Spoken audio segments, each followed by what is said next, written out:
আপনাদের সকলকে স্বাগত জানাচ্ছি পুষ্টি নিবেদিত চলমান দেখার জন্য। আপনারা দেখছেন নেক্সাস টেলিভিশন এবং চলমানে আমরা সমসাময়িক বিষয় নিয়ে কথা বলি অথবা জনগুরুত্বপূর্ণ বিষয়ে কথা বলি। এখন জনগণের জন্য যা গুরুত্বপূর্ণ তা কিন্তু একই সঙ্গে আমাদের ব্যক্তি জীবনও অনেক গুরুত্বপূর্ণ। অনেক ব্যক্তির জন্য যা গুরুত্বপূর্ণ সেটাই আসলে জনগণের জন্য গুরুত্বপূর্ণ হয়ে যায়। আর আমাদের জীবনের সম্ভবত এখন আধুনিক জীবনে সবচেয়ে বড় একটি জায়গা জুড়ে আছে সড়ক। এক জায়গা থেকে আরেক জায়গায় যাওয়ার জন্য আমরা সবচেয়ে বেশি ব্যবহার করি সড়ক ব্যবস্থাকে, এবং এই সড়ক ব্যবস্থা একদিকে যেমন আমাদের উপকার করে, আরেকদিকে আমাদের জীবন সংশয় তৈরি করে। এই নিয়ে আমাদের আজকের অনুষ্ঠান। আজকে দুজন অতিথি আমাদের সঙ্গে আছেন। একজন মোহাম্মদ হাদিউজ্জামান, তিনি সাবেক পরিচালক অ্যাক্সিডেন্ট রিসার্চ ইনস্টিটিউট বুয়েট, এবং আরেকজন রয়েছেন সাইদুর রহমান, তিনি নির্বাহী পরিচালক রোড সেফটি ফাউন্ডেশন। আজকের বিষয় আমরা ঠিক করেছি সড়কে মড়ক। শুনতে বেশ ভয়ঙ্কর মনে হচ্ছে। আমরা আজকে বোঝার চেষ্টা করব যে কেন সড়ক প্রতিদিনই আমাদের জন্য অনিরাপদ হয়ে উঠছে, এবং এই বিষয়ে আপনারা যদি টেলিভিশনে না দেখে ফেসবুকে দেখতে চান আমাদের ভেরিফাইড পেজে যাবেন, অথবা ইউটিউবে দেখতে চাইলে নেক্সাস টেলিভিশন লাইভ এটা লিখে সার্চ দিলেই চলে আসবে। আমরা প্রশ্ন শুরু করি জনাব হাদিউজ্জামান আপনাকে দিয়ে। আপনারা দুর্ঘটনা নিয়ে গবেষণা করেন এবং এই বছর অর্থাৎ 2026 সালের প্রথম 6 মাসে 3000-এর বেশি মানুষ সড়ক পথে, রেল পথে এবং নৌপথে প্রাণ হারিয়েছে। এর মধ্যে শুধু সড়ক পথেই নাকি সংখ্যাটা সবচেয়ে বেশি, এটা 3000-এর কাছাকাছি। অর্থাৎ অন্যখানে যেখানে কয়েকশো, সড়কে সেটা 3000। এমনকি আমরা এটাও দেখেছি ফেরিতে উঠতে গিয়ে বাস পানিতে পড়ে যাচ্ছে, এবং একটা পড়ার কারণে অনেক ক্ষতিগ্রস্ত হয়েছে, অথচ সামান্য একটা নিয়ম মানার কারণে পরের বাসটা যখন পড়ে গিয়েছে তখন প্রাণহানির ঘটনা আমরা শুনি। এই যে সড়কে এক ধরনের অনিরাপদ অবস্থা, এবং আমরা নিশ্চিত থাকি না যে আমরা বেঁচে ফিরবো কিনা সড়ক থেকে, এই অবস্থা তৈরি হওয়ার জন্য আসলে কি কারণ? এটা কি সড়কের সমস্যা নাকি যানবাহনের সমস্যা? ধন্যবাদ আপনাকে এবং দর্শক শ্রোতাকে আমি শুভেচ্ছা জানাচ্ছি। আসলে এটা একটা সিস্টেমেটিক ফেলিওর। কোনো একক উপকরণকে আপনি সরাসরি দোষ দেওয়ার সুযোগ নাই। যদিও আমরা দেখি দুর্ঘটনা হলে দেখবেন সবসময় সামনে যেটা আসে চালক ঘাতক। আপনি নিউজ যন্ত্র হয়ে যায় দানব, যন্ত্র দানব হয়ে যায় এবং ঘাতক চালক এবং বড় করে একটা হেডলাইনে দেখবেন বড় বড় অক্ষরে নিউজ পেপারে আসে। কিন্তু আসলে সড়ক যারা তৈরি করেছে সেই সড়কটা আসলে কতটুকু নিরাপদ? আমরা মহাসড়ক বানাচ্ছি, এক্সপ্রেসওয়ে বানাচ্ছি, কিন্তু এই মহাসড়ক বা এক্সপ্রেসওয়েতে গেলে দেখবেন এক্সপ্রেসওয়ে বা মহাসড়কের যে চরিত্র থাকার কথা সেটা নাই। এই চরিত্রটা কি হওয়া উচিত? চরিত্র হওয়া উচিত হচ্ছে, আমি যখন বলছি এক্সপ্রেসওয়ে, তার মানে এটা আমার সড়ক বিন্যাসের সবচাইতে উপরে হাইয়েস্ট স্ট্যান্ডার্ডের হবে। তার মানে এখানে গতি থাকবে। মজার কথা হচ্ছে আপনি এখানে গতি তো সীমিত করা হচ্ছে। গতি সীমিত করা হচ্ছে। যেখানে এক্সপ্রেসওয়েতে আবুধাবি থেকে দুবাই যেতে আমরা 100-র নিচে গাড়িকে নামাই না, সেখানে আমাদের এখানে 80-র উপরে যেতে পারছি না। এবং আপনি মহাসড়কেও বলছেন 80, এক্সপ্রেসওয়েতেও বলছেন 80। তাহলে আপনি 1000 কোটি টাকা প্রতি কিলোমিটারে খরচ করে কেন এক্সপ্রেসওয়ে বানালেন? মূলত এক্সপ্রেসওয়ে বানিয়েছি আমি গতি বাড়ানোর জন্য। দুঃখজনক যে আমরা দুর্ঘটনায় বলি গতিকে আমরা দোষ দিচ্ছি, যে অতি গতি, দ্রুত গতি ইত্যাদি ইত্যাদি আমরা শব্দ ব্যবহার করছি। কিন্তু আসলে আপনি যেটা বলছেন, আশেপাশে আমাদের অনেক দেশ আছে, জার্মানিতে তো স্পিড লিমিটই নাই, নো স্পিড লিমিট। এমনভাবে সড়ক বানাচ্ছে, ফরগিভিং রোড। চালক ভুল করতে পারে কিন্তু দুর্ঘটনা ঘটবে না। সড়কের ভুলে দুর্ঘটনা ঘটবে না, চালকের ভুলে হতে পারে। এমনকি চালক ভুল করলে অনেক সময় তাকে ফরগিভিং করে দেওয়ার সুযোগ থাকে। এমনভাবে রাস্তার নকশা করা হচ্ছে, পরিকল্পনা করা হচ্ছে, বাস্তবায়ন করা হচ্ছে। সেই জায়গায় আমরা যে জায়গায় ছিলাম, আমরা মহাসড়ক বলছি, কিন্তু আপনি দেখেন ঢাকা চট্টগ্রাম মহাসড়ক, এখানে 400-র বেশি সব ফিডার রোড এসে যুক্ত হয়েছে। এবং আমরা বলছি যে মহাসড়কে ধীরগতি যানবাহন উঠতে দেব না, কিন্তু আবার এই ফিডার রোডগুলি দিয়ে অনেকটা পরিকল্পিতভাবেই এই ধীরগতি যানবাহন আমাকে মহাসড়কে তুলে দিচ্ছি। তা আমি দোষ দিচ্ছি আসলে গতিকে, কিন্তু এটা গতি না, বরং গতির মধ্যে যে তারতম্য। কারণ এটা তো যেহেতু দ্রুত গতির একটা সড়ক, এখানে বাস, ট্রাক তারা দ্রুত গতিতে চলবে, কিন্তু আপনি পরিকল্পিতভাবে আবার ধীরগতি যানবাহন তুলে দিচ্ছেন। এই যে গতির যে তারতম্য, যে আমার অতি গতি এবং স্বল্প গতি এবং হালকা এবং ভারী যানবাহন একসাথে যখন চলছে, সড়কের আসলে ওই ইকোসিস্টেমটাই কাজ করছে না। তার সাথে যে চালক, সেটা তো অবশ্যই একটা ব্যাপার আছে, আমরা আসলে চালক তৈরি করতে পারিনি, দুঃখজনক। আপনি চালক কীভাবে তৈরি হয় সেটা আমরা সবাই জানি, যে আসলে যে ওস্তাদ আছে, ওস্তাদের কাছে সে ওই পান, বিড়ি, সিগারেট দিতে দিতে একসময় সেই স্টিয়ারিংয়ে বসে পার্কিং করছে, সামনে পিছিয়ে করতে করতে সে একসময় চালক বনে যাচ্ছে। অথচ একটা ভারী যানবাহনে 40 জন 50 জন যাত্রী আছে, সেখানে এবং পথে অসংখ্য পথচারী আছে, গরু ছাগল ভেড়া আছে, গরু সবার ছাগল- জীবন সংশয়। সবার জীবন সংশয়। কিন্তু ওই যে আমাদের চালক আমরা তৈরি করতে পারিনি। চালকের, আপনি নিশ্চয়ই জানেন, সড়ক পরিবহন আইন, সেটার সাথে আমরা যুক্ত ছিলাম। আইনে আমরা কিন্তু সেখানে শিক্ষকতার যে একটা যোগ্যতা, সেটা নির্ধারণ করতে হবে। আমার তো মনে আছে এক মন্ত্রী বললেন যে গরু ছাগল চিনলেই হবে। গরু ছাগল চিনতে পারলেই আপনি ড্রাইভিং লাইসেন্স পাবেন। আপনার সায়েন্স সিগন্যাল মার্কিং বোঝার দরকার নাই। সড়কের গতি দেখে যে আপনি গতির সাথে মানানসই করে চলাবেন সেটা বোঝার দরকার নাই। গরু ছাগল চিনতে পারলেই আপনি বড় পরামর্শ ড্রাইভার হয়ে মন্ত্রিত্ব যাবেন। হারিয়েছিলেন। অবশ্যই। কিন্তু এই যে এটা মানে আমাদের যারা আসলে দায়িত্বশীল জায়গা থেকে এই ধরনের কথা বলে, এটা অত্যন্ত দুঃখজনক। তো তাহলে আমরা এই সমস্যাকে কিভাবে সমাধান করব, এটা স্টেপ বাই স্টেপ আসবো। জি। তবে একটা জায়গায় আমি বুঝতে পারছি যে না আছে চালকের মান, না আছে সড়কের মান, এবং না আছে যানবাহনের মান। তাহলে একটা মানহীন একটা অবস্থায় যে আমরা জনগণ আমরা বাধ্য হয়ে চলাচল করছি, এই দায় কে নেবে? আমাদের এখানে রয়েছেন জনাব সাইদুর রহমান, তিনি রোড সেফটি ফাউন্ডেশনের নির্বাহী পরিচালক। রোড সেফটি ফাউন্ডেশন, কিন্তু রোডে তো সেফটি নাই। না, হ্যাঁ নিশ্চয়ই রোডে সেফটি নাই। এখন আমরা যেগুলোকে সড়ক দুর্ঘটনা বলছি এবং সড়ক দুর্ঘটনায় মারা যাচ্ছে বলছি, এগুলো আসলে রাষ্ট্রের কাঠামোগত হত্যাকাণ্ড। কারণ দুর্ঘটনা তখনই হয় যখন তো রাষ্ট্র তো দায় নেয় না। রাষ্ট্র দায় নেয় না। এটা আমরা কল্যাণকামী রাষ্ট্র থেকে বহু দূরে অবস্থান করছি। এটা কোনো কল্যাণকামী রাষ্ট্র না, যার ফলে রাষ্ট্র দায় নেয় না। এখন সমস্যা হলো যে যখন সড়ক ঠিক থাকে, যানবাহন ঠিক থাকে, ড্রাইভার চালক ঠিক থাকে, এর সব কিছু ঠিক থাকার পরেও যখন কোনো দুর্ঘটনা ঘটে যায় আকস্মিকভাবে, সেটি দুর্ঘটনা। কিন্তু আমার এখানে সড়ক ঠিক নেই, যানবাহন ঠিক নেই, চালকের দক্ষতা নেই, সড়ক ব্যবহারকারী আর যারা আছে যাত্রী তাদের মধ্যে সচেতনতা নেই, এটি তো আসলে দুর্ঘটনা না, এটি পরিকল্পিত একটি কাঠামোগত হত্যাকাণ্ড এবং সেই হত্যাকাণ্ডের দায় রাষ্ট্র নিচ্ছে না। তো এই জায়গা থেকে আমাদের বেরোতে হবে। অর্থাৎ আমি একটি বহুল আলোচিত দুর্ঘটনার কথা মনে করিয়ে দিই, যেখানে তারেক মাসুদ মারা গেলেন, তার সাথে মিশুক মনির মারা গেলেন। এরপরে সরকার ওই জায়গাটা রাস্তাটাকে সোজা করলো এবং এর আগে সারা জীবন লিখে রেখেছিল সামনে বিপজ্জনক মোড়। সামনে বিপজ্জনক মোড়, সেই মোড়টাকে ঠিক না করে লিখে রাখলেই হবে বিপজ্জনক মোড়। আরেকটি বড় বিষয় হচ্ছে যে যেখানে রাস্তা সোজা করার সুযোগ ছিল সেটা সোজা না করে এতদিন রেখে দিয়ে তাদের মৃত্যু পর্যন্ত অপেক্ষা করলো। শুধু এটা না, শুধু ওই একটি মোড়ই না, অনেক মোড়ই আছে যেখানে বামে মোড় নিতে হবে, লেখা ডানে মোড়, এমনও আছে এবং বছরের পর বছর সেই সাইনবোর্ডও আছে। কিন্তু বাস্তবিক অর্থ সেখানে ডানে মোড় নিতে হবে, ওখানে লেখা আছে বামে মোড়। পৃথিবীতে হাইওয়ে থাকে সোজা, কিন্তু ঢাকা আরিচা মহাসড়ক বাঁকে বাঁকে ভর্তি ছিল। এবং বলা হতো যে এই যদি তুমি মরতে চাও তাহলে ঢাকা আরিচা, হ্যাঁ বলা হতো এটা মৃত্যুপুরী, এটা মৃত্যুপুরী। তো সেখানে মৃত্যু কমে গেছে, কিন্তু যানবাহনের যেহেতু মান বাড়ে নাই, যার ফলে ঢাকা আরিচা মহাসড়কে কিন্তু মৃত্যুর সংখ্যা আবার নতুন করে বৃদ্ধি করা শুরু হয়েছে। বিশেষ করে সেলফি পরিবহনের মতো পরিবহন বা অন্যান্য পরিবহন, এগুলো রাস্তা যে নিরাপদ না, এই রাস্তা নিরাপদ করা যাবে কিভাবে? আমাদের রাস্তা শহরে নিরাপদ না, হাইওয়েতে নিরাপদ না।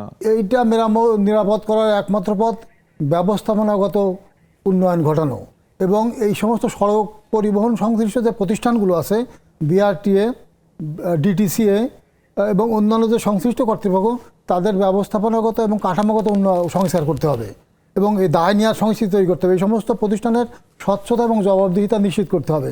কারণ আজ পর্যন্ত কোনো দুর্ঘটনার জন্য বিআরটিএর কারোর শাস্তি হয় নাই, কারোর ডিমোশন হয় নাই, সিটি কর্পোরেশনের কারোর শাস্তি হয় নাই, পুলিশের কারোর শাস্তি হয় নাই। রাস্তায় মেয়াদোত্তীর্ণ যানবাহন চলছে, এটা দেখভাল করার দায়িত্ব কার? পুলিশের শাস্তি হবে কেন? পুলিশকে দুর্ঘটনার জন্য দায়ী, কিংবা বিআরটি এর কেন শাস্তি হবে?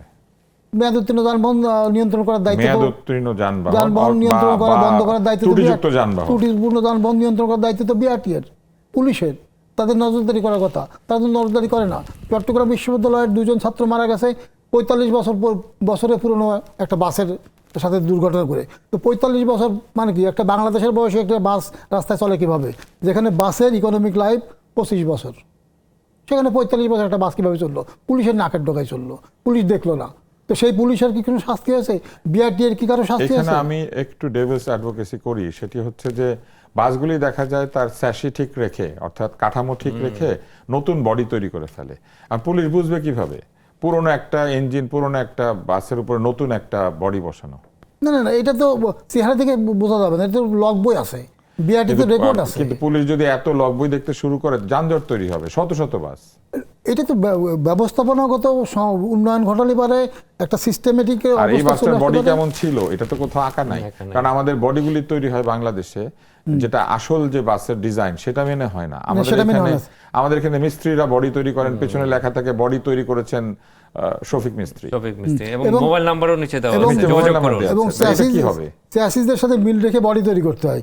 এখানে দুঃখজনক যে যারা বডি তৈরি করে তারা কিন্তু বিআরটি এর অধিভুক্ত না বা বিআরটিএ অ্যাফিলিয়েটেড না, ইচ্ছামতো তারা বডি তৈরি করে। আমাদের টমেটো সস খেতে গেলে বিএসটিআই সার্টিফিকেট লাগে, বডি বানাতে গেলে কারো সার্টিফিকেট লাগে না? না, মানে বিআরটিএ থেকে অ্যাফিলিয়েশন দেয়নি এবং তারা তাদের মতো করে বডি তৈরি করে কোনো ব্যবস্থা নাই প্রথমত।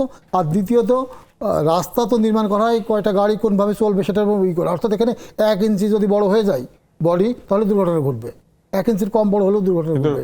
আমরা তো দেখি যে ইচ্ছা করে বডি বাড়ানো হয়, বড় করা হয় এবং লম্বাও করা হয় এবং সিট বাড়ানো হয়।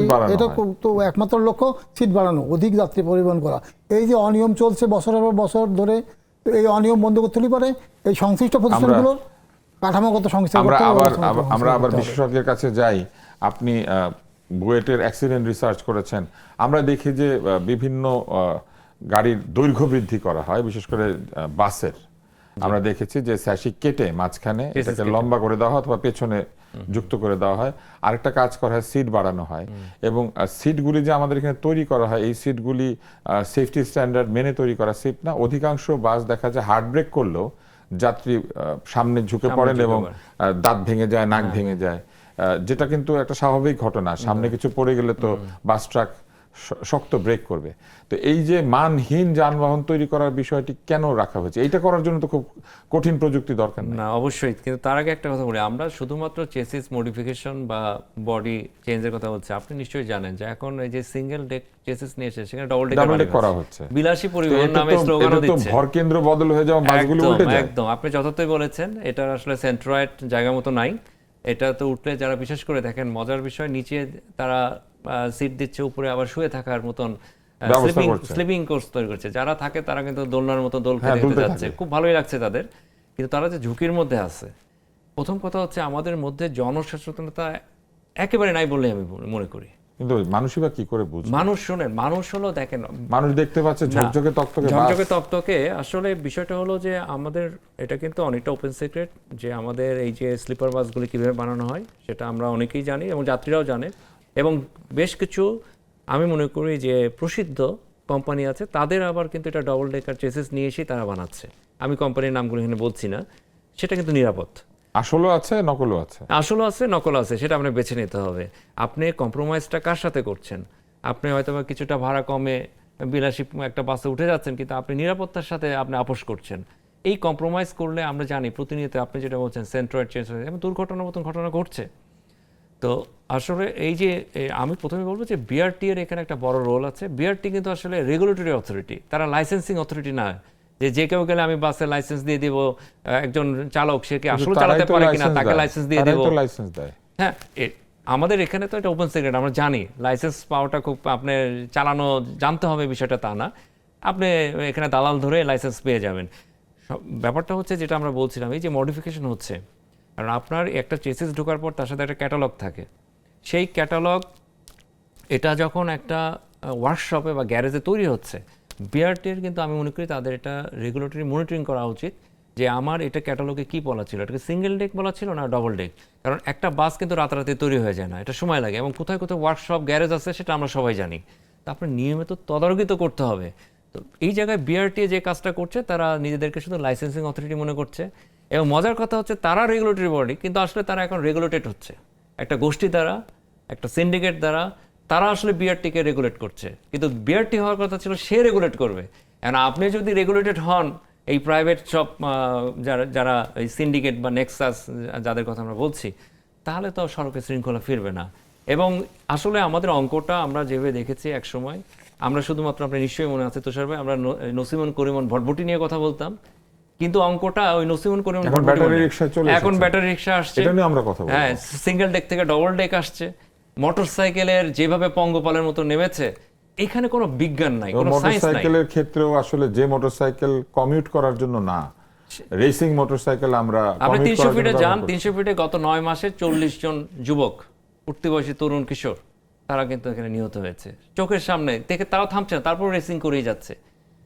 মাদকাসক্ত গতি যেখানে আসলে মাদকতা হিসেবে কাজ করছে, তারা গতির ঝড় তুলছে। তো এখানে তো আপনার আসলে কোনো জায়গায় তো আমি বিজ্ঞান খুঁজে পাচ্ছি না, কোনো সায়েন্স নাই।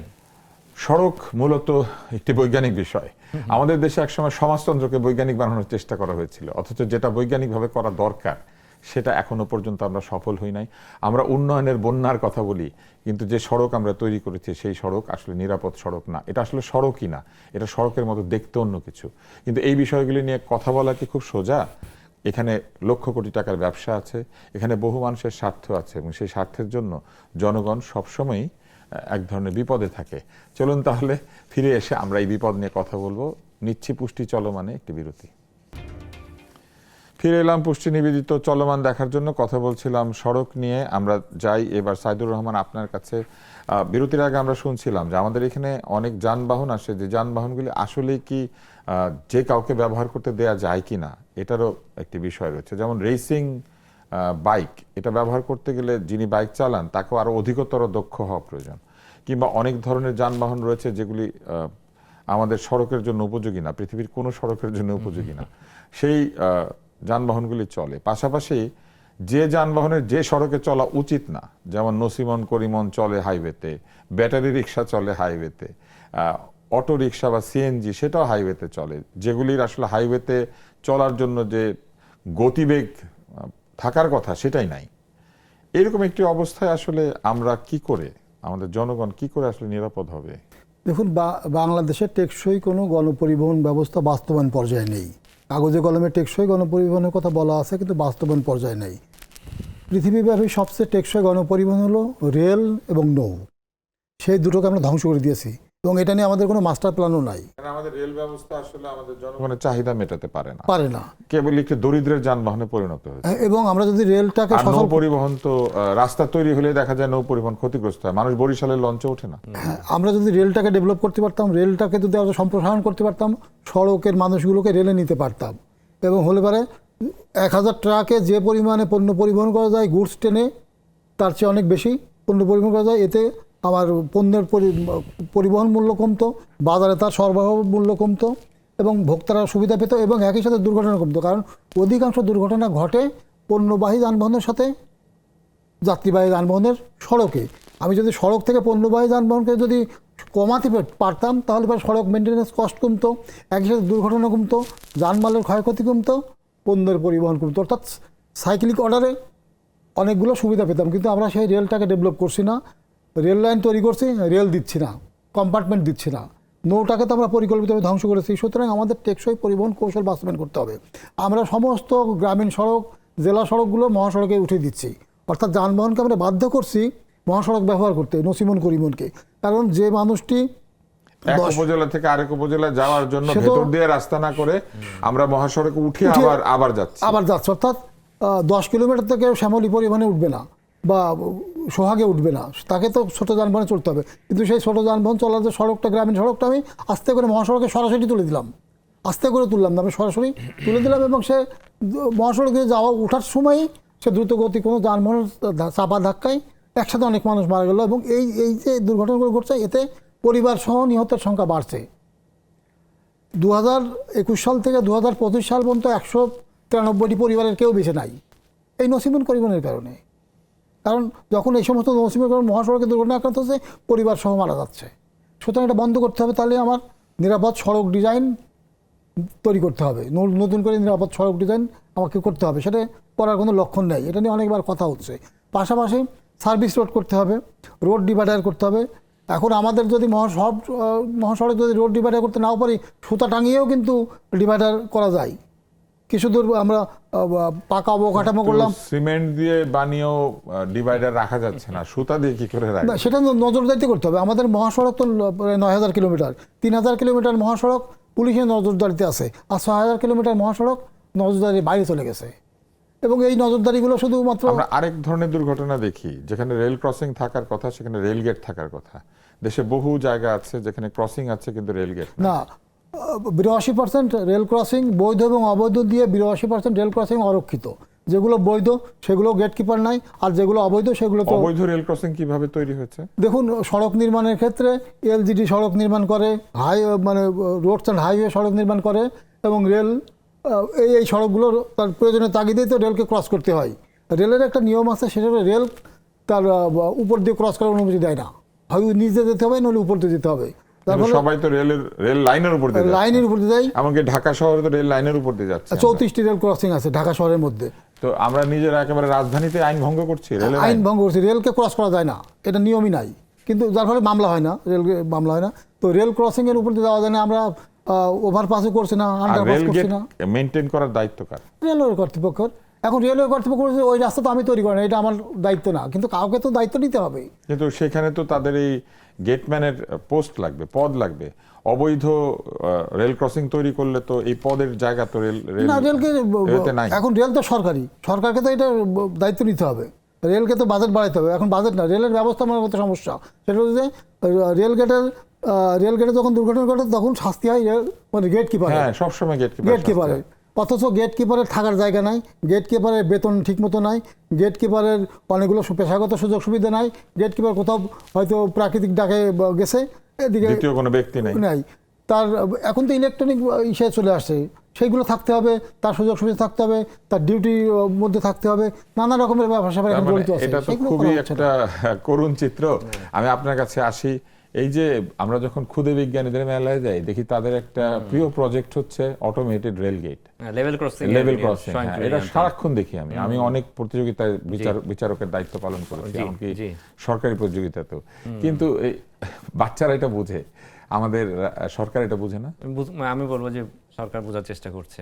আমি একটু আপডেট দেই, আমরা অনেক 9-9 নিয়ে কথা বলছি, এই 9-9 এর মধ্যেও আসলে কিছু প্রোগ্রেস আছে, একটু আমরা শুনতে চাই। সেটা হলো আপনি প্রথমে, আমি যদি রাজধানী থেকে শুরু করি, আপনি দেখেছেন যে আমাদের মূলত আমি এই কাজটা করছি আমার একজন কলিগকে নিয়ে, সেটা হচ্ছে ডিজিটাল সিগন্যালগুলোকে এআই বেসড করা। ইতিমধ্যে আমরা এই যে মামলা হচ্ছে, আপনি দায়ী? হ্যাঁ, আমি দায়ী না, আমরা চেষ্টা করছি একটা ডিসিপ্লিনে আনার জন্য। আচ্ছা, আমি আপনাকে জিজ্ঞেস করব, এই প্রশ্নটা করে রাখি, পরে উত্তর দেন। ব্যাটারি রিকশা যখন আইন ভাঙে আপনারা কি করেন? খুবই ভালো প্রশ্ন, আমি আসবো সেখানে, আপনি আগের উত্তরটা দিয়ে দেন। জি, সেই জায়গায় আমি যেটা বলছিলাম যে আমরা দেখছি যে একটা কালচারাল শিফট হচ্ছে, মাইন্ডসেটের পরিবর্তন হচ্ছে। কারণ শহরের বাইরে থেকে যে ট্রাকগুলি রাতের বেলায় কারণ বাজারে ঢুকে বা গাবতলী দিয়ে যারা ঢুকছে, বেপরোয়া গতিতে তারা চালাতো, কোনো এক অজ্ঞাত কারণে আমরা দেখছি রাত 2টার সময়ও ফাঁকা সড়কে যখনই দেখতেছে রেড সিগন্যাল দাঁড়ায় আছে, এআই এর ভয়ে। এবং সবচেয়ে মজার কথা হলো, আমি নিজে গতকাল মাঝে মাঝে আমি একটু সাইট ভিজিটে যাই কেমন ফাংশন করছে দেখার জন্য।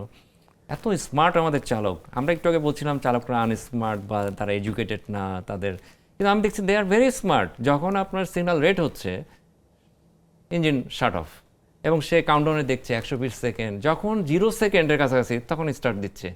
আপনি জাস্ট চিন্তা করেন, একটা ইন্টারসেকশনে এতগুলি গাড়ি, যখন জ্বালানি বেঁচে যাচ্ছে। এক্স্যাক্টলি, আমি সেটাই বলছিলাম, পলিউশন কমছে, জ্বালানির শব্দ কমছে, নয়েজ পলিউশনটা কম হচ্ছে। ড্রাইভারদের অনেক স্ট্রেস হয়, আমি 40 বছরের কাছাকাছি গাড়ি চালাই, তো ড্রাইভারদের অনেক স্ট্রেস হয়, সেটা হচ্ছে যখন সিগন্যাল কাজ করে না, তখন হঠাৎ ছেড়ে দিবে কিনা, অথবা কতক্ষণ দাঁড় করিয়ে রাখবে।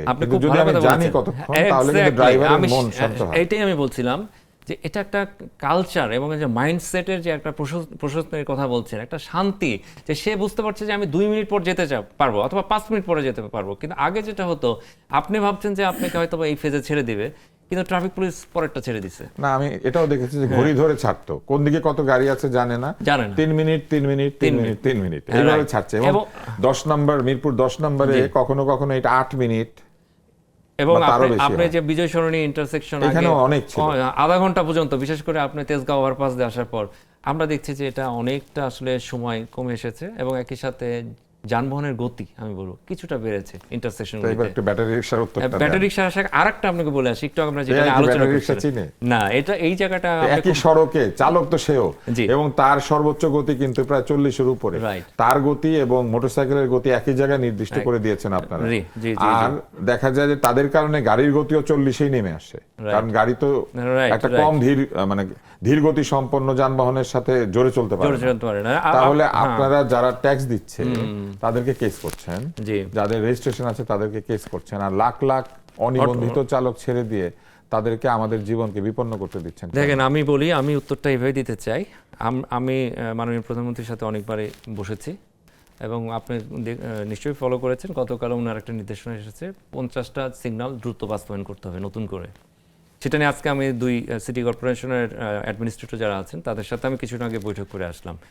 আপনি যথার্থ বলেছেন, আমরাও এটাই বলার চেষ্টা করছি যে আমাদের একটু কৌশলী হতে হবে। সমস্যাটা এখন জটিল, এটা আপনি সহজভাবে নিতে পারবেন না, কারণ জটিল আমি এই কারণেই বলছি, আমরা এটা বাড়তে দিয়েছি এবং অটোরিকশা নিয়ে সবসময় রাজনীতি হয়েছে। অন্তর্বর্তী সরকারের সময় এটা মানে সবচেয়ে বেশি বেড়েছে, মশা মাছির মতো বাড়ছে। একদম এটা হলো পঙ্গপালের মতো নেমেছে। পঙ্গপালের মতো, হ্যাঁ, আপনার আমাদের পরিসংখ্যান বলছে যে রাতারাতি প্রায় 8 থেকে 10 লক্ষ অটোরিকশা ঢাকা শহরের আশেপাশে শহরতলি থেকে ঢুকেছে। 10 লক্ষ অটোরিকশা। আমাদের রাস্তাগুলিও তো, আপনি কি রাতারাতি কি 10 লক্ষ অটোরিকশা ধারণ ক্ষমতা বেড়েছে? কিন্তু ঢুকেছে কিন্তু। তাহলে আমি বলবো যে আমরা একটা আসলে বাউন্ডারি কন্ডিশনের মধ্যেই কাজ করছি। আমরা যে স্ট্র্যাটেজি নিয়েছি একটু কৌশলী হতে হবে। আপনি যেমন অটোরিকশা রাতারাতি তৈরি হয়নি, আপনি এটাকে রিভার্স গিয়ারে ধীরে ধীরে নিয়ন্ত্রণ করতে হবে। আমরা সেই রিভার্স গিয়ারটাই দেওয়ার চেষ্টা করছি। আমাদের প্রস্তাবনা হচ্ছে মূল যে সড়কগুলি আছে, যেই সড়কগুলিতে এখন ডিজিটাল সিগন্যাল বসছে, তার সাথে এআই ক্যামেরা বসছে, অন্তত এই সড়কগুলি থেকে অটোরিকশা আপনাকে সরাতে হবে। এই প্রস্তাবনা আমরা দিচ্ছি এবং আপনি দেখবেন আমি মনে করি আরেকটা ঝামেলা হয়। আমি আপনাকে মাঝখানে একটু থামালাম, বলেন। যেহেতু আমি অনেক বছর গাড়ি চালাই, জি। আমি যখন ছোট রাস্তা থেকে বড় রাস্তা উঠবো, মূল রাস্তায় দেখা যায় ওই মোড়গুলিতে সমস্ত এই অটোরিকশাগুলি পার্ক করে, কারণ ওই পর্যন্ত তার জায়গা, এবং সে ওই পর্যন্ত এসে লোকজনকে নামায় অথবা ওই পর্যন্ত এসে সে বসে থাকে। এবং মোড় নেওয়ার সময়, যেহেতু আমাদের এখানে বামে মোড় আসলে খোলা থাকার কথা ছিল, আমরা কখনোই বামে মোড় নিতে পারি না, কারণ মোড়গুলি সব বন্ধ থাকে, সবগুলো পার্কিং হয়ে গেছে। এটা আপনারা কি করবেন? হ্যাঁ, এই জায়গায় যেটা বললাম যে আসলে আমাদের ওই যে বাউন্ডারি কন্ডিশন আছে কিছু, এই আমরা প্রশ্নের উত্তরটা আমরা বিরতির পরে নিই। আমরা একটা ছোট্ট বিরতি নিচ্ছি। পুষ্টি নিবেদিত চলমানে আপনারা বুঝতেই পারছেন আমরা রাস্তা নিয়ে কথা বলছি, কিন্তু রাস্তায় যে মৃত্যু, এই মৃত্যুর জন্য কিন্তু অনেক কিছু দায়ী। এমনকি পথচারীরাও কোনো কোনো সময় রাস্তায় মৃত্যু, দুর্ঘটনা এবং যানজটের জন্য দায়ী। আমরা এই বিষয়গুলি নিয়ে কথা বলবো বিরতির পর।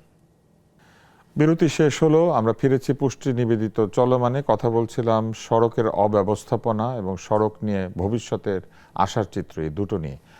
আমরা বিরতির আগে আপনার কাছে ছিলাম, আপনাকে দিয়েই আমরা আবার বিরতির পর শুরু করব। আপনার ওই প্রশ্নে আমি ফিরে আসছি। সেটা হলো আপনি যেটা বলছিলেন যে মোড়গুলিতে কি হবে, তার আগে বলে নিই আসলে মোড় হচ্ছে একটা সড়ক নেটওয়ার্ক হৃৎপিণ্ড, কেননা এই দিক দিয়েই সব যানবাহন ঢুকবে বের হবে।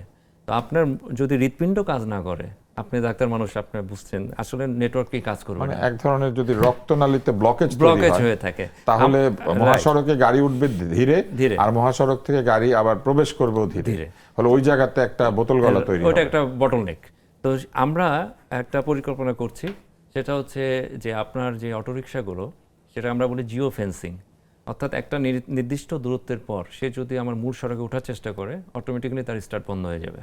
তার মানে সবগুলিতে আপনার জিপিএস ট্র্যাকার লাগাবে? জিপিএস ট্র্যাকার না, এটা জিও ফেন্সিং এবং জিপিএস ট্র্যাকারও থাকবে। এবং শুধুমাত্র অটোরিকশা না, ওই বৈষম্য আমরা করছি না। আমরা যেটা সিদ্ধান্ত নিয়েছি 1 আগস্ট থেকে প্রত্যেকটা গণপরিবহনে জিপিএস বসানো হবে। জিপিএস ছাড়া সে ফিটনেস মানে হবে না। বাস এবং ট্রাক। তার কারণটা হচ্ছে আপনি নিশ্চয়ই খেয়াল করেছেন, অটোরিকশাতেও অটোরিকশাতে তো জিও ফেন্সিং মানে হচ্ছে, যেখানে চালক একজন ভাড়ার বিনিময়ে কেউ ওঠেন, মানে বাণিজ্যিকভাবে যারা যাত্রী পরিবহন করেন। তো সেখানে আপনি নিশ্চয়ই খেয়াল করেছেন, আমরা ইতিমধ্যে কাজও শুরু হয়ে গেছে যে ঢাকার ভিতর থেকে যে টার্মিনালগুলি সেটা সরিয়ে নেওয়া। কারণ আপনি মহাখালীর সামনে গেলে দেখবেন একটা মৃত্যুফাত, যানজটের একটা হটস্পট, কারণ বাসগুলির সংকলন হচ্ছে না টার্মিনালের সামনে, তারা সব বাস সড়কে রেখে ওইখানে গ্যারেজ বানিয়ে ফেলেছে, ওয়ার্কশপ ওইখানে মেরামত করে। তো টার্মিনালে কিন্তু যাত্রীরা যেতে পারছে না, কারণ ওই যেটা হলো শ্রমিকরা, তাদের জীবন মানন উন্নয়ন হয়নি, তারা মাদকাসক্ত ভবঘুরে সব ভ্যাগাবন্ড টার্মিনালের মধ্যে বসে থাকে, যাত্রীরাও কিন্তু নিরাপত্তা অনুভব করে না। এই জন্য রাস্তা থেকেই দেখবেন যাত্রীরা ওঠে। সেক্ষেত্রে আমরা যেটা বললাম, ইতিমধ্যে এটা সরকারের একটা নির্দেশনা চলে এসেছে, 1 আগস্ট থেকে জিপিএস ছাড়া আসলে গণপরিবহন চলতে পারবে এর না। মধ্যে সবাইকে জিপিএস বসাতে পারবে? এটা হলো নিজস্ব দায়িত্বে বসাতে হবে। এখন জিপিএস এর দাম অনেক কম, খুব সামান্য একটা বিনিয়োগ, দাম খুবই কম, কিন্তু বসানোর জন্য তো টেকনোলজি লাগে। এত টেকনিশিয়ান আছে? না, টেকনিশিয়ান আছে এবং ইতিমধ্যে আসলে আমরা অনেক দূর এগিয়ে গেছে। বিআরটি এর সেন্ট্রাল সার্ভারে সমস্ত বাসগুলো তাদের লোকেশন এবং টাইম স্ট্যাম্প এটা আসতে থাকবে, যাতে করে আমরা বুঝতে পারি যে সে টার্মিনালে কতক্ষণ বসে থাকছে।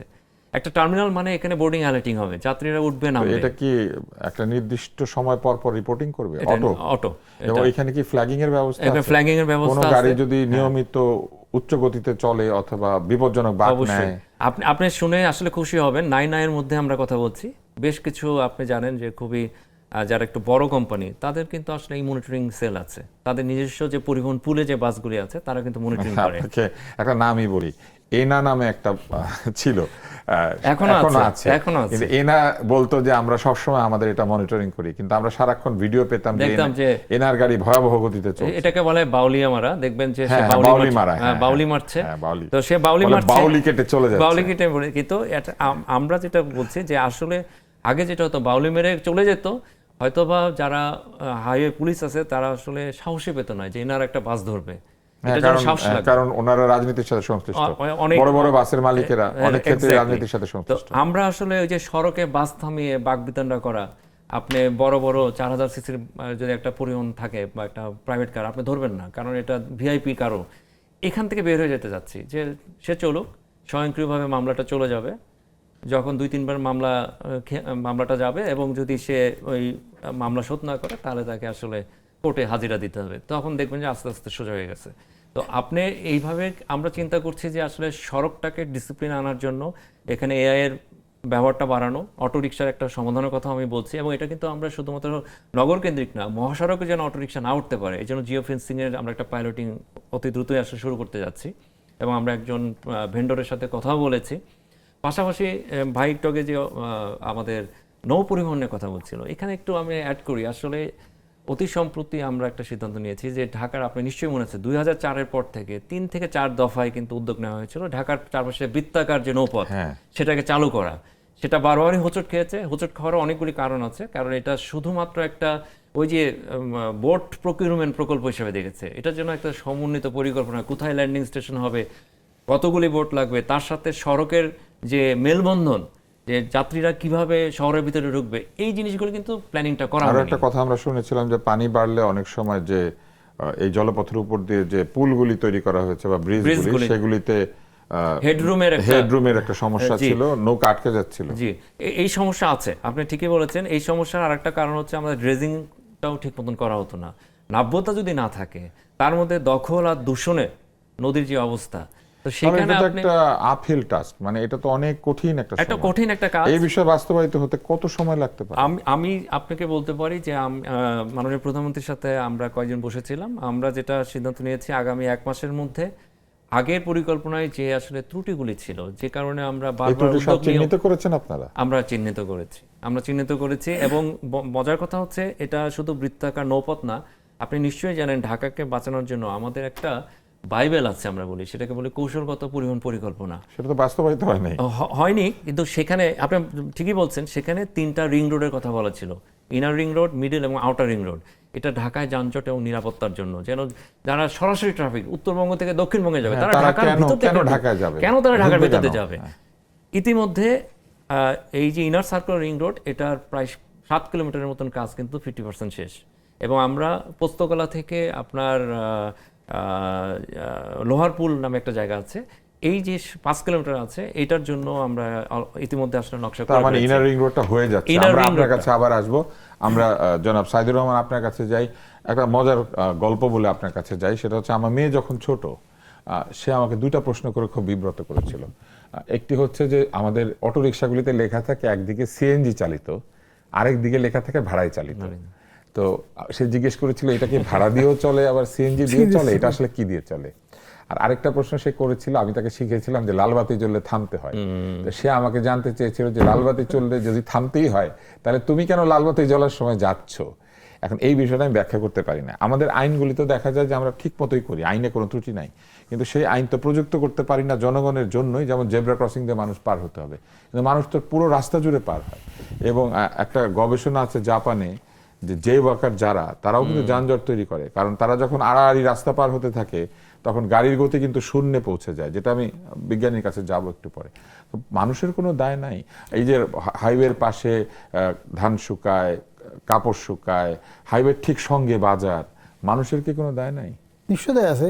এখানে সবচেয়ে দুঃখজনক ব্যাপার কি, আমরা হাজার হাজার কোটি টাকা ব্যয় করে সড়ক নির্মাণ করি, কিন্তু সেই সড়ক যারা ব্যবহার করবে তাদের সক্ষমতা বৃদ্ধি করা, তাদের সচেতন করা, তাদের শিক্ষার জন্য, সড়ক নিরাপত্তা বিষয়ক শিক্ষার জন্য আমাদের কিন্তু কোনো বরাদ্দ নাই, বাজেটেও বরাদ্দ নাই এবং পরিবহন সংশ্লিষ্ট প্রতিষ্ঠানের কোনো বরাদ্দ নাই।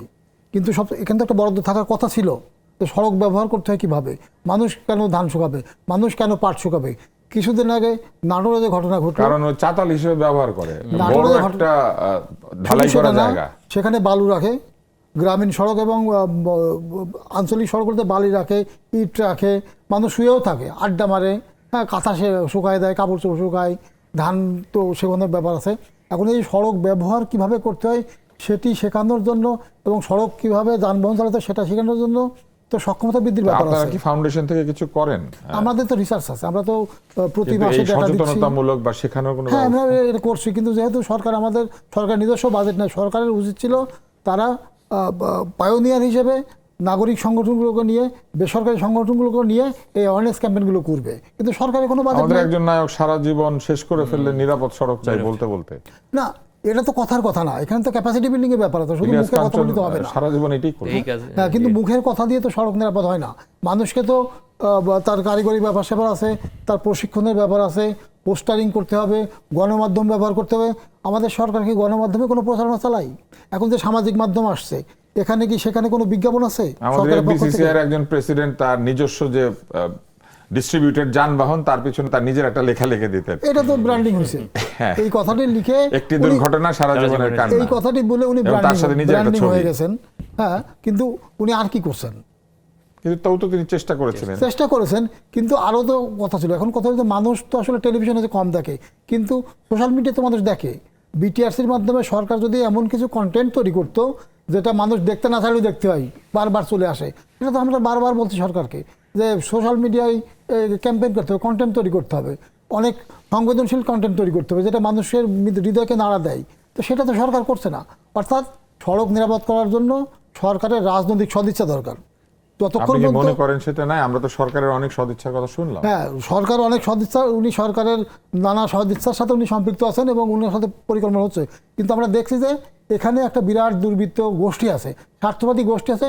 সরকারের যখনই কিছু উদ্যোগ গ্রহণ করে তখন তারা সরকারের সেটাকে মধ্যে ব্যর্থ করে দেয়। সরকারের সেই হ্যাঁ, সেটা উদ্যোগগুলোকে আমরা তারা দেখেছি ব্যর্থ করে দেয়। ঢাকায় একটা কমন বাস সার্ভিস চালু করার সময় কিন্তু সেটি তারা হয়নি। নানান ভাবে সেটাকে নানাভাবে ব্যর্থ ব্যর্থ করার করে চেষ্টা করা দিয়েছে। আমরা হয়েছে। এই পর্যায়ে একটি ছোট্ট বিরতি নিচ্ছি। ব্যর্থ করার লোক যতই থাকুক না কেন, যদি সদিচ্ছা থাকে তাহলে কিন্তু সফল হওয়া যায়। আমরা আরো শুনবো যে কিভাবে আমরা এই সড়ককে আরো নিরাপদ করতে পারি, এবং সড়ক যাত্রা কিন্তু একটি আনন্দের বিষয়। এই জায়গাটিতে আমরা কবে পৌঁছাতে পারবো, এই বিষয়ে প্রশ্ন এবং উত্তর নিয়ে হাজির হচ্ছে বিরতির পর। ফিরে এলাম পুষ্টি নিবেদিত চলমানে বিরতির পর, এবং আবারও যাচ্ছি আমাদের বিষয় বিশেষজ্ঞের কাছে, জনাব হাদিউজ্জামান। আমরা ব্যাটারি রিক্সা নিয়ে কথা বলছিলাম। ব্যাটারি রিক্সাগুলো যে চলে, এগুলো কি ডিজাইন আসলে ঠিক আছে? এগুলো যে ব্রেক সিস্টেম এবং এর যে ওজন এবং এর যে ডিজাইন, আমরা দেখি যে কতগুলি তৈরি হয় ফ্ল্যাট বার দিয়ে, কতগুলি সরাসরি চায়না থেকে আসে, কতগুলি রিক্সার নিচেই মোটর লাগিয়ে এটাকে ব্যাটারি রিক্সায় পরিণত করা হয়েছে, এবং এইগুলির কোনো সেফটি স্ট্যান্ডার্ড নাই। 40-50 কিলোমিটার বেগে চলছে, কিন্তু এটা ব্রেক করার জন্য যে ধরনের ব্রেক থাকা উচিত সেটা নাই, এবং চালকেরও প্রশিক্ষণ নাই।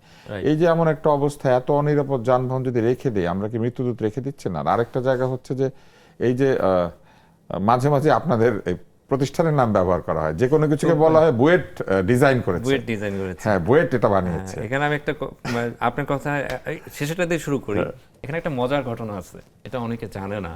বুয়েটকে কিন্তু দুইটা ওয়ার্ড ছিল, দুইটা, কিন্তু পরেরটা নিয়ে বেশি কথা হয় যে প্রোটোকল, একটা প্রোটোটাইপ বানিয়েছে, এটাই বেশি কিন্তু মিডিয়াতে আসছে। কিন্তু বুয়েট একটা, আমি মনে করি একটা দুর্দান্ত কাজ করেছে, সেটা কিন্তু আসলে ওইভাবে প্রচারণা হয়নি। সেটা হলো বিদ্যমান যে অটোরিকশাগুলি আছে, যে লক্ষ লক্ষ অটোরিকশা চলছে সড়কে, এদের যে কাঠামোগত এবং যান্ত্রিক যে দুর্বলতাগুলি আছে, সেটাকে কিভাবে আসলে ইমপ্রোভাইজ বা আপডেট করা যায় যাতে করে এটা নিরাপদ করা যায়। সেখানে বুয়েট থেকে গবেষণা করে বিভিন্ন যে ক্যাটাগরি আপনি একটু বলছেন, আসলে অটোরিকশার মধ্যে এখন এত সংস্করণ আছে, কোনোটার পেট মোটা, কোনোটা চিকন, কোনোটা লম্বা, আপনি যেটা বলার চেষ্টা করছেন, মানে যে যেভাবে পারে সে সেভাবে তৈরি করছে। এটা অনেকটা ব্ল্যাঙ্ক চেকের মতন। তো সেই জায়গায় এই অটোরিকশা অন্তত দৈর্ঘ্য এবং প্রস্থ ঠিক করা যেতে পারে। এক্স্যাক্টলি, আমি সেটাই বলছি। বুয়েট থেকে একটা গবেষণা করে যেটা বলা হয়েছিল 25,000 টাকার মতো যদি খরচ করা হয়, বিদ্যমান যে অটোরিকশাগুলি আছে এটাকে অনেকটাই নিরাপদ করা সম্ভব। তো এই যে গবেষণার এবং সেখানে কি কি উপকরণ যুক্ত করতে হবে কাঠামোগত বা যান্ত্রিক, যেমন আপনি একটা উদাহরণ দেই, এই অটোরিকশাগুলি যেগুলো চলছে কিছু দুর্বলতা এরকম, আপনি ব্রেক সিস্টেমে যখন পা রাখছেন তখনও মোটরটা ঘুরতে থাকে। তো আপনি হঠাৎ করে যদি অন্য মনস্ক হয়ে পাটা ব্রেক থেকে চলে যায়, এই কারণে একটা মোটর কাট বলে আমরা শব্দ ইউজ করি, এটা যদি সংযোজন করা যায়, যখনই ব্রেকে পা রাখবে মোটরটা বন্ধ হয়ে যাবে। ছোট্ট একটা জিনিস, কিন্তু এটা ওই যানবাহনটাকে অনেকটা নিরাপদ করবে। এরকম কিছু আমরা আইটেম দিয়ে বলা হয়েছিল যে 20 থেকে 25,000 টাকা যদি খরচ করা হয় বিদ্যমান অটোরিকশাগুলি নিরাপদ হবে। কিন্তু এইটা কিন্তু কি কারণে, একটা অজ্ঞাত কারণে আমি জানি না, এটা একদম মিডিয়াতে আসেনি বা কেউ এটা নিয়ে কথা বলে না। ভোটার কার্ডকে সংযুক্ত হচ্ছে, এখন হচ্ছে, নতুন গড়িতে হচ্ছে। এবং আপনি যেটা বলছেন, আসলে আমরা ইতিমধ্যে বুয়েট থেকে যে প্রোটোটাইপ যেটা তৈরি করি, এটা তো নতুন যেগুলো নামবে, কিন্তু পুরাতনগুলি তো আপনি নিরাপদ করতে হবে, আপনি সবগুলিকে তুলতে পারবেন না। এখানে জীবন জীবিকা শুধু না, কারণ আমি যেভাবে দেখছি অঙ্কটা জটিল, আমি একটু আগে বলছিলাম, কারণ আপনি দেখবেন অটোরিকশা কিনে এখন মহাজন প্রথা চালু হয়ে গেছে। 150-200 অটোরিকশা আছে, যার কালো টাকা আছে, এটা বিনিয়োগের সবচেয়ে বড় খাত। কারণ আপনার কোনো কাগজপত্র লাগছে না, ট্যাক্স দেখাতে হচ্ছে না, লাইসেন্স লাগছে না, নিবন্ধন লাগছে না, প্রশিক্ষণ লাগছে না, বিদ্যুতের বিলও দেয় না, এবং চোরাই বিদ্যুৎ ব্যবহার করে। সারা রাত বিদ্যুৎ চুরি করছে, আর সকালে ঘুম থেকে উঠে সড়কের সব যানবাহনের বেহাল অবস্থা। এই যে নাইয়ের মধ্যে যেটা হলো, আমরা এখন একটা নীতিমালা তৈরি হচ্ছে। এই নীতিমালাটা একটা সমন্বিত নীতিমালা। এখানে অটোরিকশার বিশেষ করে তার স্পেসিফিকেশন বা স্ট্যান্ডার্ড কি হবে সেটা থাকবে, তার সাথে এদের বিচরণ ক্ষেত্রটা কি হবে, কোন কোন সড়কে চলতে পারবে। এবং যদি শাখা সড়কে চলতে হয়, শাখা সড়কে তার শুধু অটোরিকশা চলবে না, আরও 20 থেকে 22 ধরনের যানবাহন আছে, তাদের সংখ্যার সাথে মানানসই করে অটোরিকশার সংখ্যাটা কত হবে সেটা নির্ধারিত হবে। আরেকটা বড় বিষয় হচ্ছে, আপনি যেহেতু ডাক্তারি পেশায় আছেন, আপনি জানেন যে ব্যাটারিগুলি এক একটা অটোরিকশায় 4টা থেকে 6টা, পরিবেশ দূষণ এবং ক্যান্সার থেকে শুরু করে নতুন প্রজন্ম, তাদের যে বুদ্ধির উপর যে চাপটা পড়ছে, তারা তো একসময় দেখা যাবে মানে তাদের যে ডেভেলপমেন্ট হওয়ার কথা সেটাও কিন্তু বাধাগ্রস্ত হবে। ওই যে বললাম সমন্বিত নীতিমালা, এখানে এটাও আসবে যে ব্যাটারিগুলি রিসাইক্লিং কি প্রক্রিয়া করা হবে। তবে নীতিমালা তো কাগজে কলমের বিষয়, এটা তো বাস্তবায়ন করতে হবে। আমি যে জায়গাটা বলবো যে আমাদের বিশেষ করে রাজধানী যদি বলি, রাজধানী আসলে অনিরাপদ হওয়ার একটা বড় কারণ হচ্ছে যে বাসগুলির মধ্যে যে ক্যানাবলিজম আমরা দেখি, কে কাকে খেয়ে ফেলবে, যাত্রী ধরার জন্য যে অসুস্থ প্রতিযোগিতা, এটার জন্য একমাত্র বাসগুলি রেখে দেওয়া। আরেকটা সমস্যা হয় যেটা হচ্ছে যে যত সন্ধ্যা আসে, এই নাইট কোচগুলি যেখান থেকে ছাড়ে এগুলি টার্মিনাল থেকে ছাড়ে, যার যার নিজস্ব কাউন্টার, এবং সেগুলি সড়কের উপরেই তারা রেখে সড়কে যানজট তৈরি করে। মিরপুর রোড যেটা, সেখানে শ্যামলী থেকে শুরু করে একেবারে গাবতলী পর্যন্ত অসংখ্য কাউন্টার রয়েছে, শহরের ভিতরেও আছে, এবং শহরের ভিতরে ডলফিনের গলি নামিত হয়ে গেছে, এটাতে নামি হয়ে গেছে, এবং সেইখানে পান্থপথে অনেকগুলি ছাড়ে, তারপরে সবুজবাগ ওই এলাকাতে ছাড়ে, কমলাপুরের কাছাকাছি অনেকগুলি ছাড়ে। তো এই যে শহরের মাঝখানে পার্সোনাল এক ধরনের বাস স্টেশন, এটা আসলে এটা অবশ্যই এটা তারা নিয়মের আসলে তোয়াক্কাই করছে না আমি বলবো, কারণ তারা যখন রুট পারমিট নিচ্ছে তখন কিন্তু সুন্দর সুন্দর কথা বলছে, আপনাদের পরিকল্পনার মধ্যে আছে, এটা আমাদের আছে, এবং এই কারণে কিন্তু জিপিএস টানা। এবং আমি যেটা বলার চেষ্টা করছিলাম কিছুদিন আগে, যে ঢাকার ভিতরে যে টার্মিনালগুলি আছে, এটা কিন্তু ঢাকার বাইরে চলে যাওয়ার পরিকল্পনা না, শুধু অলরেডি কাজও শুরু হয়ে গেছে। আপনি দেখবেন যে মহাখালীর কিছু অংশ আমাদের পূর্বাঞ্চলে চলে গেছে, এবং আমাদের যে সায়দাবাদ বাস টার্মিনাল সেটা কাজপুরে যাবে, এবং আমাদের গুলিস্তান যে টার্মিনালটা আছে এটা হলো কেরানীগঞ্জে চলে যাবে। এইভাবে পর্যায়ক্রমে টার্মিনালগুলো কিন্তু সরানো হবে। ইতিমধ্যে যেটা বললাম শুরু হয়ে গেছে, এবং গাবতলীটা চলে যাবে হেমায়তপুরে। তো শহরের মধ্যে থেকে এটা সরিয়ে নিয়ে যাওয়া, কিন্তু আমরা একই সাথে ওটা ভাবছি যে শহরের বাইরে আমরা আসলে ডিপুটা নিয়ে যেতে যাচ্ছি, কারণ যারা যাত্রী তারা যদি আবার ওই শহরের বাইরে নামিয়ে দেওয়া হয়, বিশেষ করে নাইট কোচে যারা যাত্রী আছে, তারা এই যে শহরের মধ্যে যে ঢুকবে, তাদের নিরাপত্তা, সিকিউরিটি এবং অন্যান্য যানবাহনে ঢুকতে হবে, তাদের খরচ সময় বাড়তে পারে। এটাও আমাদের পরিকল্পনা আছে যে আমরা যেটা বলি, এটার জন্য আমরা যেটা বললাম, আমরা আসলে চাচ্ছি যে টার্মিনালগুলি টার্মিনাল হিসেবে ব্যবহার হবে, কিন্তু টার্মিনালের মধ্যে যে ডিপো হয়ে যাচ্ছে, অর্থাৎ বাসগুলি যে ঘুমাচ্ছে ওয়ার্কশপ, অর্থাৎ ডিপো থেকে বাস এসে টার্মিনালে এসে লোক তুলে নিয়ে চলে যাবে। এই জন্যই জিপিএস, এবং ওইখানে কি সময় নির্ধারণ করা থাকে, এক্স্যাক্টলি এই জন্যই জিপিএসটা আমরা বসাচ্ছি, সাউথ কোরিয়া, সিঙ্গাপুর বা অন্য জায়গাতে যেভাবে হয়, রাইট। কারণ জিপিএস বসানোর উদ্দেশ্য কিন্তু তাই যে সে টার্মিনালে যখন আসবে, সে কতক্ষণ টার্মিনালের মধ্যে ছিল, হয়তো বা তার 10 মিনিট থাকার কথা ছিল, যদি 1 ঘন্টা থাকে স্বয়ংক্রিয়ভাবে তার বিরুদ্ধে কিন্তু জরিমানা হয়ে যাবে। আমরা অনেক আশার কথা শুনতে পেলাম। আমরা আশা করছি যে অতি সত্বর আমরা এগুলি বাস্তবায়িত হতে দেখব। সরকারের কাজ কিন্তু শুধু ট্যাক্স নেওয়া কিংবা শুধু জরিমানা করা না, সরকারের কাজ জীবনকে সহজ করা। অনেক ডিপো বানালে লাভ নেই যদি আমার জীবন সহজ না হয়, যাত্রী যদি তার জীবন সহজে তার আনন্দময় জীবন না হয়। একজন যাত্রীকে একটা টার্মিনাল পর্যন্ত পৌঁছাতে যে ধরনের যন্ত্রণা সহ্য করতে হয়, ওইখানে গিয়ে বাসে ওঠার জন্য যে যন্ত্রণা সহ্য করতে হয়, মালামাল নিয়ে আসলে তার মালামাল নিয়ে টানাটানি করে তাকে কুলি ব্যবহার না করলেও তাকে কিন্তু কুলির পয়সা দিতে হয় অনেক টার্মিনালে। এই যে ঘটনাগুলি ঘটে, এইগুলি বন্ধ করার কি কোনো উপায় আছে? নিশ্চয়ই, যাত্রীর জীবনকে সহজতর করা নিশ্চয়ই আছে। আসলে সরকার যদি বিআরটিসি বিশেষ করে ঈদের সময় আমি একটু বলেই দেই, ঈদের সময় দেখা যায় যাত্রী নিজেও রেকলেস হয়ে যান। ঈদের সময় যাত্রী গিয়ে ট্রেনের ছাদে উঠেন, লঞ্চ প্রায় ডুবিয়ে ফেলার ব্যবস্থা করেন, বাসে জানলা দিয়ে প্রবেশ করেন, রেলগাড়ির ওই যে জোড়া থাকে সেই জোড়ার মধ্যে উঠে বসে পড়েন। না, সেটা হলো যে ঈদের মধ্যে মাত্র তো এই যে মানুষকেও আমরা মানুষকে তো খানিকটা aware দায়ী করতেই করতে হবে। পারি, তো আমরা নিজেরাও নিজেদের জীবনকে না, সহজ এখন করছি না। সরকার তার দায়িত্ব পালন করছে কিনা, মানুষকে দায়ী করার আগে সরকার নিজে তার দায়িত্ব পালন করছে কিনা সেটি দেখতে হবে। এখন ঈদের সময় যেটি হয় যে 4-5 দিনের মধ্যে প্রায় 1,20,00,000 মানুষ ঢাকা থেকে এবং রাজধানীর আশপাশ থেকে বিভিন্ন গন্তব্যে চলে তখন যায়। আমরা শুধু সরকারকে আমরা দোষী করতে থাকি, না, এটা কি এই ঠিক? পরিমাণ যাত্রী পরিবহন করার মতো যানবাহন, মানসম্পন্ন যানবাহন তো আমাদের না, আমরা তো তৈরি করি নাই। এটা কি সম্ভব? নিশ্চয়ই সম্ভব। ঈদের সময় এত যাত্রী এত বাস পরে কি করবে, না, বসে থাকবে? এখানে একটা সিস্টেম ডেভেলপ করতে হবে, পাশাপাশি রেলটাকে ডেভেলপ করতে হবে। তো একটি রেল যে তার পরিমাণ মানে যাত্রী পরিবহন বৃহৎ করতে পারে, গণপরিবহনকে বৃহৎ develop করতে গণপরিবহন, হবে। রেলটাকে একমাত্র আমাদের সড়কের চাপ কমাতে হবে। সড়কের চাপ কমানোর জন্য। একটা ছোট্ট প্রশ্ন আপনাকে না করে যেতে পারছি না, সেটা হচ্ছে ওভারব্রিজ। আমরা দেখি ওভারব্রিজ থাকলেও মানুষ নিচে দিয়ে পার হয়, জনগণকে এআই দিয়ে জরিমানা করার কোনো ব্যবস্থা নাই? অবশ্যই এখন আসলে প্রযুক্তি এত মানে ম্যাচিউরড আমি বলবো, এআই কিন্তু ফেস ডিটেক্ট করতে পারে। যেমন গুলশান 2-এ এই যে এআই ক্যামেরা বসানো আছে, সে কিন্তু পথচারী চিহ্নিত করছে। এখন আমাদের নাম বলে দিচ্ছে কে যাচ্ছে, কে এনআইডির যাচ্ছে সাথে না, মিলিয়ে। এনআইডির সাথে এই যে আপনি ধরে ফেলেছেন চেহারার সাথে, যেহেতু আপনি চেহারাটা ডিটেক্ট আমাদের করতে এনআইডির পারছেন। ছবি তো খুব অদ্ভুত। অদ্ভুত এটা অদ্ভুত, দেখবেন চেহারা অনেক সময় চ্যাপ্টা। এনিওয়েজ, যেটা হলো এআই দিয়ে আপনি ওটাও ধরতে পারবেন। পথচারীকেও আপনি অবশ্যই একটা শৃঙ্খলার মধ্যে আনতে হবে, কারণ ইকোসিস্টেমের মধ্যে পথচারীও তো একটা অংশ, শুধু তো যানবাহন না, আমার পথচারী ইকোসিস্টেমের একটা পার্ট।